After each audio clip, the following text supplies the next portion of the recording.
तीसरा प्रश्न, मैं 55 वर्ष का हूं। जीवन में 3 बार विवाह हुआ और हर बार पत्नी की मृत्यु हो गई, लेकिन अभी भी स्त्री के प्रति मन ललचाता है। मैं क्या करूं? क्या चौथी स्त्री को मारने का विचार है?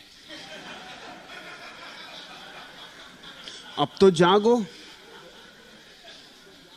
परमात्मा ने 3-3 बार इशारा किया।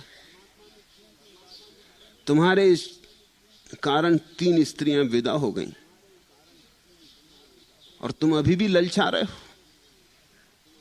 चौथी पे नजर खराब है। एक समय है तब सब सुंदर है। अब तुम 55 के हुए, अब कुछ और भी करोगे या यही घरघूले बनाते रहोगे?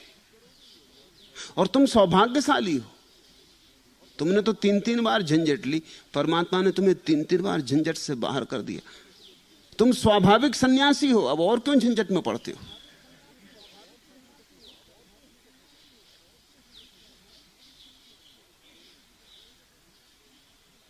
कहावत तुमने सुनी नहीं कि भगवान जब देता है छप्पड़ फोड़ के देता? तुमको छप्पड़ फोड़ के देता रहा। और क्या चाहते हो? और 3-3 स्त्रियों से अनुभव पर्याप्त नहीं हुआ? क्या पाया? सुख पाया? सुख यहां कोई भी दूसरे से कभी पाता नहीं। न पति पत्नी से पाता, न पत्नी पति से पाती। दूसरे से सुख कभी मिला है? सुख अंतर्भाव है, भीतर से उमकता है। और जो अपने से पा लेता है वो पत्नी से भी पा लेता है, बेटे से भी पा लेता है, पिता से भी पा लेता है, मां से भी पा लेता है। और कोई भी नहीं होता तो अकेले में भी पाता रहता है, उसके भीतर ही उमग रहा है। और जो अपने से नहीं पा सकता वो किसी से भी नहीं पा सकता। जो तुम्हारे भीतर नहीं है उसे तुम किसी से भी पा ना सकोगे। जीसस का प्रसिद्ध वचन, जिनके पास है उन्हें और दिया जाएगा, और जिनके पास नहीं है उनसे वह भी छीन लिया जाएगा जो उनके पास है। भीतर सुख चाहिए, भीतर शांति चाहिए, भीतर उल्लास चाहिए, बस फिर और बढ़ता जाता है। फिर हर हालत में बढ़ता है। साथ रहो, संग रहो, अकेले रहो, बाजार में रहो, भीड़ में रहो, कहीं भी रहो, घर में रहो, घर के बाहर रहो, मंदिर में रहो, जहां रहना हो रहो, भीतर सुख बढ़ता है तो बढ़ता चला जाता है। खोजना वहां है। जब तक तुम दूसरे में सुख खोज रहे हो तब तक तुम भ्रांति में पड़े हो। दूसरा तुम में खोज रहा है, तुम दूसरे में खोज रहे हो। दोनों भिखमंगे हो। न उसके पास हो, उसके ही पास होता तो तुम में खोजने आता। ये 3 स्त्रियां जो तुम्हें खोजती चली आईं और मारी गईं, इनके पास सुख होता तो तुमको खोजती।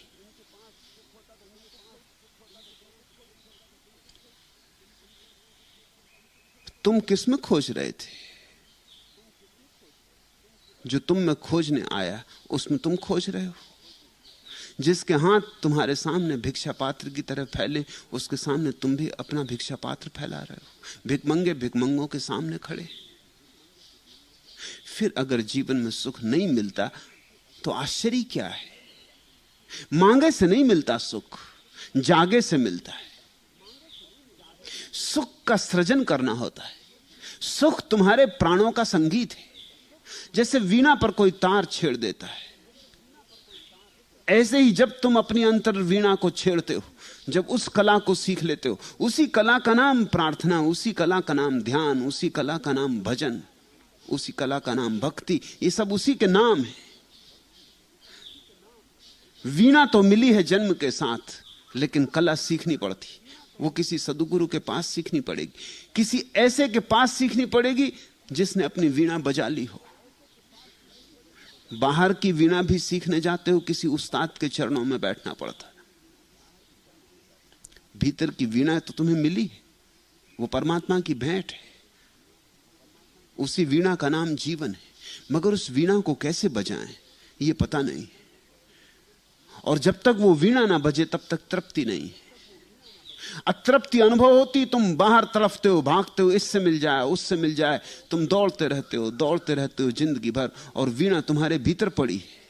और संगीत वहां पैदा होना था, और वहीं संगीत पैदा हो जाता तो सब संतुष्टि हो जाती।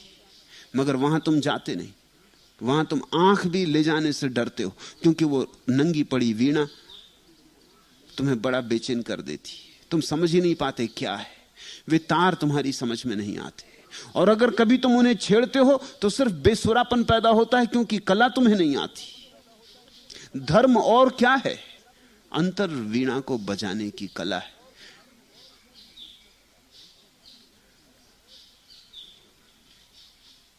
तीन तीन बार तुमने प्रयास किया और तुम हार गए। अब तो उम्र भी हो गई। 42 साल की उम्र तक पुरुष का स्त्री में रस रहे, स्त्री का पुरुष में रस रहे, यह स्वाभाविक है। इसमें कुछ पाप नहीं। जैसे 14 साल की उम्र में रस पैदा होता है। जीवन में सारे परिवर्तन 7-7 साल के बिंदुओं पर होते हैं। पहला परिवर्तन तब होता है जब बच्चा 7 साल से 8 साल का होता है, तब उसमें अहंकार का जन्म होता है। वो अपने मां बाप से मुक्त होने की कोशिश करता है। इसलिए 7 साल के बच्चे हर चीज में इंकार करने लगते, नहीं करूंगा, नहीं जाऊंगा, और जो उनसे कहो वही इंकार करेंगे। और जो इंकार करो कि मत करना, सिगरेट मत पीना, सिनेमा मत जाना, वो पहुंच जाएंगे, सिगरेट भी पिएंगे। इंकार से अहंकार पैदा होने का उपाय बनता है। 7 साल की उम्र में अहंकार पैदा होता है। व्यक्ति अपने को अलग करता है मां बाप से। 7 साल की उम्र में वस्तुतः मां बाप के गर्भ से मुक्त होने की चेष्टा शुरू होती। 14 साल में चेष्टा पूरी हो जाती। इसलिए 14 साल के बच्चे मां बाप को भी जरा बेचैन करते हैं, और बच्चों को मां बाप भी जरा बेचैन करते हैं। 14 साल का बच्चा बाप के सामने खड़ा होता है तो बाप भी थोड़ी मुश्किल में पड़ता है, और 14 साल का बच्चा भी अपने को हमेशा मुश्किल में अनुभव करता है। अब उसकी काम वासना जगनी शुरू होती। दूसरी 7 साल पूरे हो गए। अहंकार के बिना काम वासना नहीं जग सकती।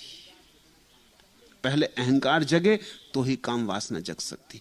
पहले मैं जगे तो तू की तलाश जग सकती, नहीं तो तू की तलाश कैसे होगी?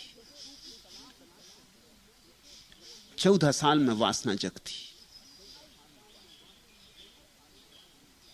28 साल में वासना अपने शिखर पर पहुंच जाती। 14 साल में जगती है, 21 साल में परिपक्व होती है, 28 साल में अपने शिखर पर पहुंच जाती है। 35वें साल में ढलान शुरू हो जाता। 35 साल में जिंदगी का आधा हिस्सा आ गया। पहाड़ी चढ़ गए तुम जितनी चढ़नी थी। 35 के बाद उतार शुरू होता है। 42 में एकदम शिथिल होने लगती, 49 में समाप्त हो जाती। 42 के पहले तक स्त्री में पुरुष का रस, पुरुष में स्त्री का रस स्वाभाविक है। 42 के बाद शिथिलता आनी शुरू होती। 49 में समाप्त हो जानी चाहिए अगर जीवन बिल्कुल स्वाभाविक चलता जाए। 49 के बाद एक नया अस्तित्व का चरण उठता है। जैसे 1 से 7 तक अहंकार को पाला था, ऐसे ही 49 से 56 तक अहंकार का विगलन शुरू होता है। यही क्षण है जब आदमी धार्मिक होने की चेष्टा में संलग्न होता है। 56 से लेकर 63 तक अहंकार शून्य हो जाना चाहिए, और 63 से 70 तक निरअहंकार जीवन होना चाहिए। अगर 70 वर्ष में हम जीवन को बांट दें तो जैसे पहले से 7 साल तक निरअहकार जीवन था, ऐसे ही फिर 63 से 70 तक निरअहकार जीवन हो जाना चाहिए। समाधिस्थ का जीवन, मृत्यु की तैयारी, परमात्मा से मिलने का उपाय। अब तुम कहते हो तुम 55 के हुए, अब समय गंवाने को नहीं। ऐसे ही काफी समय गंवा चुके हो। और 3 बार संयोग की बात थी कि स्त्रियां उदार मना थीं, छोड़ के चली गई। चौथी भी इतनी उदार मना होगी, कुछ कहा नहीं जा सकता। अवसर भी एक सीमा तक दिए जाते हैं, बार बार मिलते ही रहेंगे, इतना भी भाग्य पे भरोसा मत करो। और ध्यान रखो,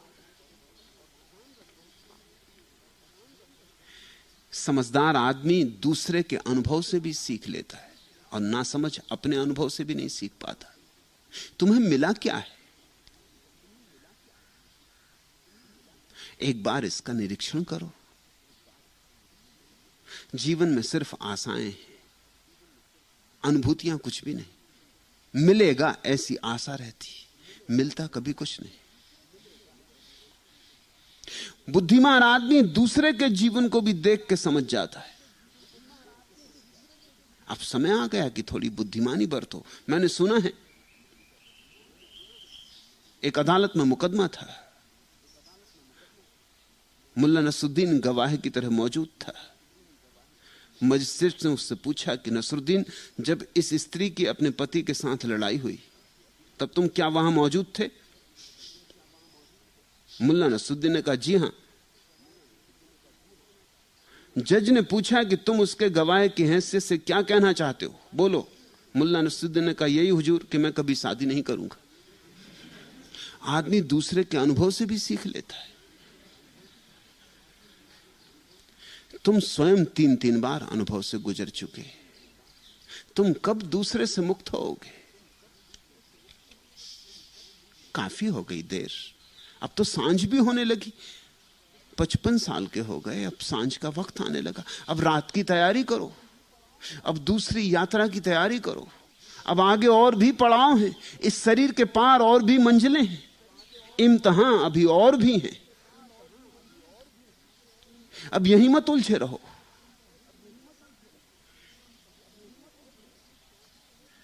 अब ये जो चित्त बार बार अभी भी स्त्री की तरफ जा रहा है, ये जाता रहेगा अगर तुमने ध्यान में ना लगाया। इसे कोई डेरा चाहिए, कोई पड़ाव चाहिए, कोई ठहरने की जगह चाहिए। ये जाता रहेगा स्त्री की तरफ अगर तुमने इसे परमात्मा में ना लगाया। अब तो परमात्मा को ही प्रेसी बनाओ, अब तो उसी प्यारे की खोज करो, अब तो उसी से राग, उसी से रास रचाओ, अब तो उसी से भांवर डालो, अब तो उसी से फेरे पड़ जाएं। उससे पड़े फेरों का कभी फिर अंत नहीं होता, उससे ही साथ हो जाए। अब तो विवाह उसी से कर लो। कबीर कहते हैं, मैं राम की दुल्हनिया। अब तो कुछ ऐसा करो। इस संसार में 3-3 बार तुमने रास रचाना चाहा, नहीं रच पाया। 3-3 बार भांवरें पड़ी और टूट टूट गई। 3-3 बार साथी खोजा और साथी खो गया। अब तो उसे खोजो जो कभी खोता नहीं, जो मिला सो मिला। धन्यवाद दो 3 पत्नियों को, नहीं तो एक ही डुबाने को काफी थी।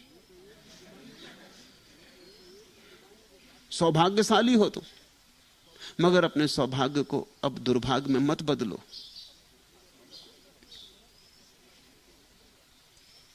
और ध्यान रखना कि मैं किसी को असमय में नहीं कहता कि कोई छोड़ के भाग जाए, लेकिन तुमसे तो कहूंगा। अगर यही बात कोई और मुझसे पूछता, कल ही रात किसी युवक ने पूछी, अभी उम्र होगी कोई 28 साल की, कि ब्रह्मचर्य का भी मन में बड़ा भाव उठता है और काम वासना भी उठती, मैं क्या करूं? मैंने उससे निश्चिंत कहा कि तू अभी काम वासना में जा, अभी ब्रह्मचर्य को रहने दे। लेकिन तुमसे मैं ये ना कह सकूंगा। इसलिए ध्यान रखना, मेरे वक्तव्य विरोधाभासी होंगे बहुत बार। अब कल तुम कभी इसको किसी किताब में पढ़ोगे कि मैंने किसी को कहा है कि ब्रह्मचर्य की फिक्र छोड़, अभी तो काम वासना में जा। तुम इसे अपने लिए मत समझ लेना। ये किससे कहा है, किसके संदर्भ में कहा है, वो स्मरण रखना। अगर ये युवक अभी भाग जाए, भागना चाहता है, तो पछताएगा। और पीछे जब कोई पछताता है तो बड़ी मुश्किल हो जाती। जब समय है किसी जीवन की अनुभूति में उतरने का, तब उतर जाना उचित है, क्योंकि फिर पीछे उतर भी ना सकोगे और बिना उतरे अटके रह जाओगे। मैंने सुना है एक पहाड़ी की चोटी पर एक जोगी रहता था। वह जवान था, स्वस्थ और सुंदर शरीर का मालिक था, मगर उसने शरीर का ख्याल त्याग दिया था, दुनिया को भी त्याग दिया था, ऐस आराम को त्याग दिया था, पत्नी बच्चों को छोड़कर पहाड़ पर भाग आया था। वह दिन भर भगवान की लौ लगाए समाधि में बैठा रहता था, आंखें भी नहीं खोलता था। नीचे पहाड़ के पास बसे गांव से कुछ लोग भोजन लाके रख जाते थे। जब कोई वहां ना होता चुपचाप भोजन कर लेता, फिर अपनी लौ में लग जाता। एक दिन एक जवान औरत उस पहाड़ी की चोटी पर आई। जोगी ने उसे देखा। औरत कोई सुंदर नहीं थी पर जवान थी। पूछा योगी ने, कहो कैसे आना हुआ? उस स्त्री ने कहा, मैं जोगी जी को देखने आई हूं। सुना है कि यहां बहुत बड़े जोगी रहते जो ब्रह्मचारी हैं। औरत सुंदर तो नहीं थी, लेकिन उसके शरीर में जवानी का खमीर था। उसकी आवाज में शहद और शराब घुले हुए थे। जोगी ने उसकी तरफ ध्यान से देखा और उसकी आंखों से 2 आंसू टपके और उसने जवाब दिया कि तुम थोड़ी देर करके आई। पहले यहां एक जोगी ब्रह्मचारी रहते थे, अब नहीं रहते। तुम क्या आई? जोगी ब्रह्मचारी जा चुके। एक उम्र है, असमय में कुछ भी ना करो। तुमसे तो मैं कहूंगा कि 55 काफी समय हो गया। कौन जाने कितने थोड़े से दिन बचे हों जिंदगी के। अब उन्हें भजन में लगाओ।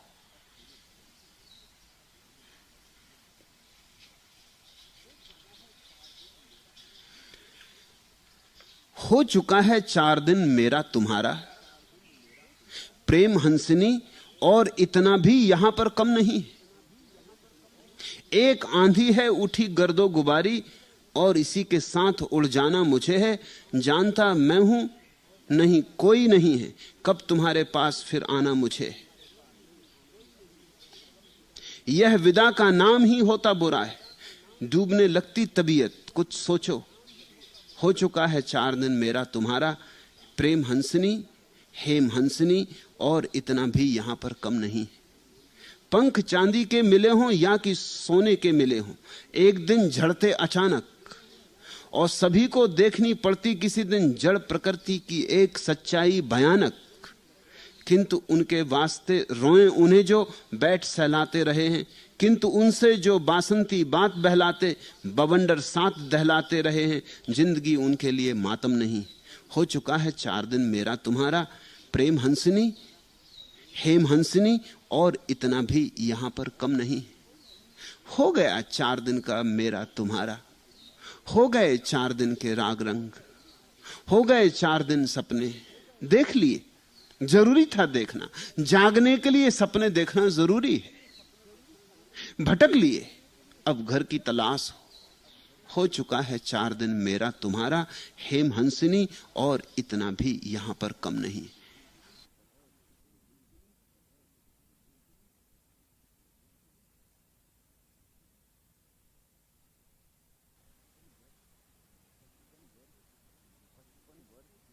पचपन वर्ष लंबा समय है। बहुत तो गुजारा है, थोड़ी बची। हाथी तो निकल गया, शायद पूंछ ही बची। पूंछ भी निकल जाएगी जब हाथी निकल गया। हाथी तो व्यर्थ ही निकल गया, अब जरा पूंछ को थोड़ी सार्थकता दे लो। संसार की आपाधापी में, दौड़धाप में, वासना में, इच्छा में, महत्वाकांक्षा में सिर्फ गंवाना ही गंवाना है, पाना कुछ भी नहीं। और अगर कुछ पाना है तो इतना ही कि सारी व्यवस्था के प्रति कोई जाग के देख ले कि यह सपना है, माया है, मेरी ही वासनाओं का वेग है। अब अपने को देखो, दूसरे से मुक्त हो, अब भीतर की तरफ मुड़ो।